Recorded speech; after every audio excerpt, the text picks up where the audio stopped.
اماں تو کمرے میں پڑی ہو نا، اورنگزیب عالمگیر کی ماں فوت ہو گئی، 350 کمرہ تھا محل کا، اور اماں 12 سال ٹانگوں سے معذور رہی اورنگزیب عالمگیر کی۔ اماں 12 سال کمرے سے نکل نہیں سکی، ساتھ ہی واش روم تھا یا جو بھی اس دور میں طریقہ تھا۔ اورنگزیب جب محل میں آتے تھے تو پھر بھی سیدھے اماں کے پاس جاتے تھے، اور جب واپس نکلتے تھے پھر بھی اماں کے ساتھ۔ اورنگزیب کی ماں کا جنازہ اٹھا تو اورنگزیب نے رونا شروع کیا، پھر سالوں بیت گئے پر اس کے آنسو خشک نہیں ہوتے تھے۔ ایک شخص نے کہا تیری کوئی انوکھی مر گئی ہے، ساری دنیا کی مرتی ہیں؟ اس نے کہا میں بادشاہ ہوں، 24 گھنٹے لوگوں کا آنا جانا ہے، بڑے دبدبے ہیں، بڑے ڈیرے داریاں ہیں، بڑی بھینسیں، بڑی گائیں، بڑے کھانے والے، بڑے لانگری۔ میری ماں بوڑھی تھی، ایک کونے میں پڑی رہتی تھی، پر جب سے وہ گئی ہے یہ مجھے محل نہیں لگتا، مجھے قبرستان لگتا ہے، مجھے لگتا ہے یہ قبرستان ہے۔ ماں اور باپ تو تیری نعمت ہے بھائی۔ بخاری شریف میں حدیث موجود ہے، حضرت اسماء کہتی ہے میری مشرکہ ماں مجھ سے ملنے آئی کئی سالوں کے بعد، دروازے کے باہر آ کے اماں نے آواز دی اسماء تیری ماں آئی ہے، تو حضرت اسماء تیزی سے اٹھی، ماں ملی ہے نا کئی سالوں کے ماں، لیکن جا کے بغل گیر نہیں ہوئی، بلکہ اماں دروازے پہ تھی تو جناب اسماء نے اندر سے کنڈی لگا لی، دوڑ کے اٹھ کے کنڈی لگائی اور کہا جاؤ حضرت عائشہ صدیقہ کو میرا پیغام دو کہ محبوب سے پوچھ کے بتائیں کہ مشرکہ ماں آئی ہے، اگر نبی پاک کہیں گے تو اماں سے ملو گی، اس لیے کہ میرا سارا کچھ میرے نبی سے وابستہ ہے، میرا سارا کچھ محبوب کے قدموں سے وابستہ ہے، حضور اجازت دیں گے، یہ بخاری مسلم میں موجود، پھر ملوں گی۔ تو حضرت اسماء کا جب پیغام گیا تو نبی پاک علیہ السلام نے فرمایا وہ مشرکہ ہے تو خود ہی اللہ اس سے پوچھ لے گا، اسماء سے کہو تمہاری تو ماں ہے نا، تم تو ملے نا، میرا ابا جی ظالم ہی بڑا ہے، حضرت جی آپ کو نہیں پتا بڑے ظالم ہے، انہوں نے میرے ساتھ بڑی زیادتیاں کی ہیں۔ او بھائی میرے محبوب سے بھی ایک صحابی نے کہا تھا یا رسول اللہ آپ کہتے ہیں والدین کی فرما برداری کرو، تو اگر والدین ظلم کرے، والدین اگر ظلم کرے، میرے محبوب کی زبان سے ایک حرف بھی کبھی فضول نہیں نکلا، بلکہ رب جب فرماتا تھا تو محبوب بولتے تھے۔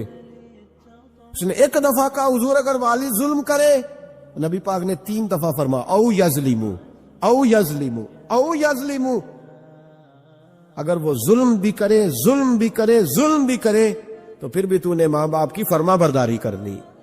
3 دفعہ محبوب نے ارشاد فرما۔ حضرت اسماء کہتی ہیں حضور نے فرمایا تیری تو والدہ ہے نا، تو میل۔ پھر پیغام بھیجا کہ یا رسول اللہ وہ کچھ تحفے بھی لائیں گے، اگر اجازت ہو تو قبول کروں، فرمایا تیرے لیے اجازت ہے۔ حضرت اسماء اتنی مضبوط مسلمان تھی کہ اماں مشرکہ تھی، لیکن اس کے قریب جانا انہوں نے پسند نہ کیا جب تک حضور اجازت نہ دے۔ فرماتی ہیں جب میرے ابا جی ہجرت کے لیے جانے لگے نا غار ثور پہ تو میری ڈیوٹی لگا گئے، کہنے لگے بیٹی تو بڑی ہے، پیچھے ذرا خیال رکھنا۔ کہتی ہیں 60,000 دینار تھے گھر میں، والد گرامی جب گئے تو ہر چیز ہی ساتھ لے گئے، ایک پیسہ نہیں چھوڑ کے گئے۔ کہتی میرے دادا نابینا تھے حضرت ابو قحافہ، بعد میں مسلمان ہو گئے، وہ آئے اور آ کے کہنے لگے اسماء تیرا ابا سارا کچھ لے گیا ہے، کچھ چھوڑ کے بھی گیا ہے۔ تو کہتی ہیں میں پریشان ہو گئی، کیا جواب دوں، دادا جی بوڑھے یہ تو احتجاج کریں گے۔ کہتی ہیں کہا نہیں نہیں بڑی خیر ہے، بڑا کرم ہے، کہا نہیں مجھے بتا کچھ چھوڑ کے گیا ہے، مجھے امید نہیں ابو بکر کچھ چھوڑ کے جائے گا، اور جب محمد ابن عبداللہ صلی اللہ علیہ وسلم پہ خرچ کرتا ہے تو ہر چیز ہی لٹا دیتا ہے، بتا کچھ چھوڑ کے گیا ہے۔ تو حضرت اسماء کہتی دادا جی بوڑھے تھے تو مجھے تجویز آئی، میں جلدی جلدی سے اٹھی، چھوٹے چھوٹے روڑے میں نے کہ گھڑے میں رکھے، اس کے اوپر میں نے ٹاٹ ڈال دیا، میں نے کہا دادا جی پیسے ہیں، ان کا بازو تھام کے تو میں نے وہاں لگا دیا ٹاٹ کے اوپر۔ کہتی ٹاٹ کے اوپر لگایا، یہ نہیں بتایا نیچے کیا، میں نے کہا یہ دیکھیں، کہنے لگی اچھا اچھا ٹھیک ہے، میں نے یہ نہیں کہا پیسے ہیں، غلط بات بھی نہیں کی، اے دیکھیے۔ کہتی ہیں دادا جی کو تسلی ہو گئی، وہ مطمئن ہو گئے، وہ مطمئن ہوئے تو میری آنکھوں میں آنسو آ گئے۔ میں رو پڑی. میں نے کہا دیکھو رب کریم اس عمر میں مجھ سے کیسی خدمتیں لے رہا. جوان بیٹی، یہ ہمارا ہنستا بستا شہر ہے اور سارے اپنے ہیں ہم آپس میں، لیکن کسی کی جوان بچی اس محلے دار سے جس کو وہ بچپن سے جانتی ہے، کونے میں جوان بچی 20-22 سال کی اگر ماچس لینی چلی جائے تو شور ہو جاتا ہے. وہ بیٹی نکل آئی ہے جی، ابا جی شام کو گھر آئے تو محلے دار غیبت کریں گے. بیٹی تیری جوان وہاں کھڑی تھی، آج سبزی لینے آئی تھی، ماچس لینے، ابا درہ نکال لیتا ہے. بیٹی کیسے باہر چلی گئی؟ بھئی اپنا محلہ ہے، سارے اپنے لوگ ہیں، کیوں پھر بھی نہیں جا سکتی؟ کیسے گئی؟ 5413 فٹ اونچی غار ہے، غار ثور. اور جب ہم وہاں جاتے ہیں تو تجربہ کار حاجی مشورہ دیتے ہیں، کہتے ہیں سویرے سویرے جانا فجر کی نماز کے وقت، ورنہ دوپہر میں جانا بڑا مشکل ہوتا ہے. 3 بوتلیں بغل میں پانی کی، رستے میں 4-5 جگہ جو ہے وہ بیٹھنے کی جگہ بنی ہوئی ہے، وہاں ڈھابے ہیں چائے کے، بوتل کے، پانی کے، رستے بن گئے. لیکن جب حضرت صدیق اکبر نبی پاک کو لے کے گئے، کوئی رستہ نہیں تھا، دشوار گزار گھاٹی تھی. کہنے لگے محبوبہ آپ کو تکلیف ہوگی، آپ میرے کندھوں پہ بیٹھ جائیں.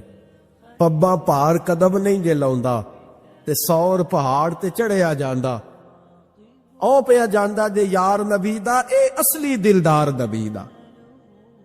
حضرت صدیق اکبر حضور کو لے گئے، ڈیوٹی لگائی، فرمایا اسماء میں نہیں چاہتا، پریشانی جتنی مرضی ہے، ایمرجنسی جتنی مرضی ہے، پر میری محبت گوارا نہیں کرتی کہ حضور سرکے اور کھجور پہ گزارا کرے.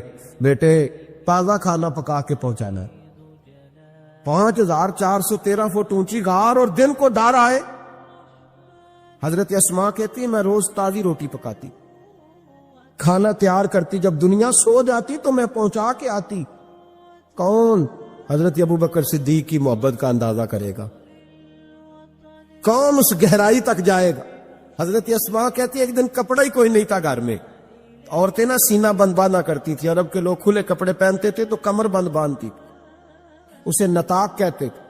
حضرت اسماء کہتی ہے میں نے اسے پھاڑا، آدھے میں روٹی باندھ لی اور آدھا میں نے کمر کے ساتھ باندھ لیا. جب لے کے گئی نا، یہ بخاری ہے، تو حضور نے دیکھا، حضرت ابوبکر نے دیکھا کہ بیٹے یہ تو سینہ باندھ ہے. کہا ابا جی آدھا وہاں ہے، آدھا میں نے باندھا ہوا ہے.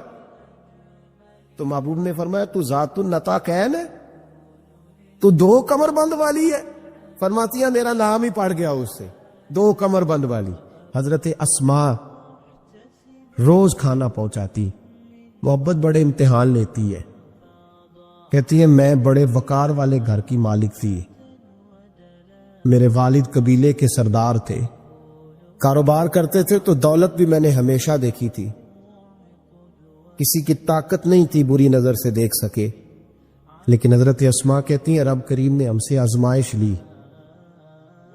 دوسرا دن تھا، حضور کو غار ثور میں گئے تو ابو جہل دروازے پہ آیا، بہت سارے کفار اس کے ساتھ تھے. او بھائی اس کیفیت کو ذرا سمجھ تو صحیح، اس انداز کو کبھی سمجھ تو صحیح، کس بات کی دشمنی لے رہے تھے؟ حضرت صدیق اکبر نے کس طرح کے امتحانات دیے؟ سارے کفار کٹھے ہو کے کہتی ہیں میرے دروازے پہ آ گئے، دستک دی، میں باہر آئی. ابو جہل کہنے لگا کہاں گیا ہے تیرا والد محمد ابن عبداللہ کو لے کے صلی اللہ تعالی علیہ وسلم، کہاں گئے؟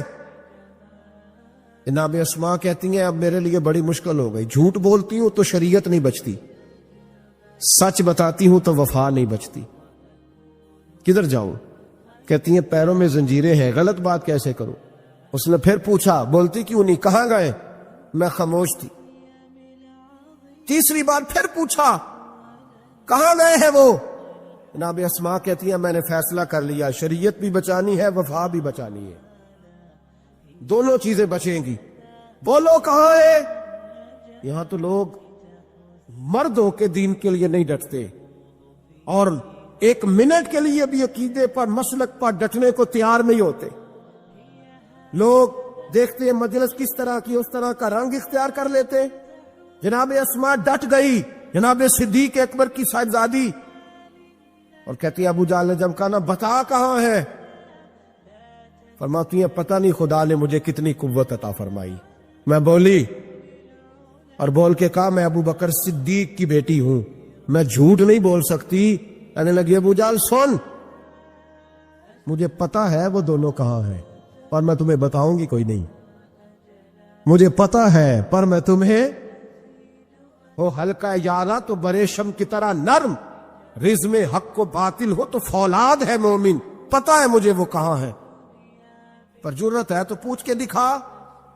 کہتی ہیں چونک تھا مکے کا اور میرا عزت والا گھرانہ تھا, اور ابو جال نے بھرے بازار میں میرے منہ پہ تھپڑ مار دیا. کہتی ہیں میرے کان میں بالی تھی, نیچے پتھر تھا, میں اس کے اوپر گری تو میرا کان پھٹ گیا. لوگوں نے ابو جال کو پکڑا لے گئے. فرماتی ہیں وہ آزمائش بھی میں نے دی, امتحان بھی دیا. پھر میں اندر آئی اور میں نے پھر اپنے اس بہتے خون کو اپنے کپڑے کے ساتھ صاف کیا, منہ کو لپیٹا اور پھر میں کھانا پکانے لگی. کہتی ہیں اسی طرح کھانا پکایا, اسی طرح تیاری کی. غار ثور پہ جو پہنچی تو ابو بکر صدیق نے لپٹا ہوا منہ دیکھا. بیٹی کو تکلیف میں دیکھے اور پھر باپ رات سو جائے, یہ ہو نہیں نہ سکتا. تو کہا اسما بیٹے چہرے کو کیا ہوا, کیا بات ہے؟ عرض کی کچھ نہیں ابا جی. فرمایا نہیں بیٹے کوئی تکلیف ہے, کوئی چوٹ ہے؟ نہیں ابا جی کچھ نہیں. حضور نے فرمایا اسما کھول نہ بیٹے چہرہ کیا ہے. جناب اسما نے کپڑا ہٹایا تو خون بہنے لگا. کیا ہوا؟ عرض کی حضور کچھ نہیں, ابو جال آیا تھا, پوچھتا تھا کیا بتاتی, جھوٹ بولتی تو شریعت میں اجازت نہیں تھی, بتا دیتی تو آپ کو تکلیف ہوتی. اس نے نا بڑے چوک میں تھپڑ مارا, میرا کان پھٹ گیا. حضور میں نے کچھ بتایا نہیں.